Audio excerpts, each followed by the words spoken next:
আজকে জামাতের আমির শফিকুর রহমান এসেছিলেন আমাদের প্রধান উপদেষ্টার সাথে, ইন্টারিম গভর্নমেন্টের প্রধান উপদেষ্টার সাথে কথা বলতে। উনি একটা সৌহার্দ্যপূর্ণ পরিবেশে কথাবার্তা হয়েছে, একটু ওয়ান টু ওয়ান ডিসকাশন ছিল। এখানে সংস্কার, নির্বাচন সংস্কার, তারপরে জাতীয় ঐক্য এবং কনসেনসাস বিল্ডিংয়ের জন্য যে জাতীয় ঐক্য এবং ব্যাংকিং সেক্টর রিফর্ম, এগুলো বিষয় নিয়ে কথাবার্তা হয়েছে।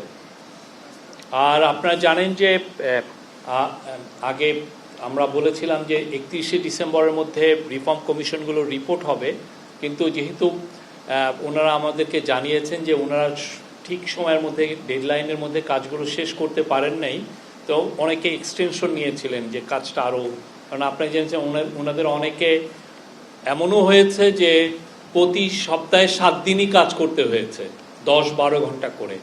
তারপরেও এখন আমরা আশা করছি, ইন্টারিম গভর্নমেন্ট আশা করছে যে এই 6টা কমিশনের মধ্যে 5টা কমিশন 15 তারিখের তাদের রিপোর্টগুলো জমা দিবে।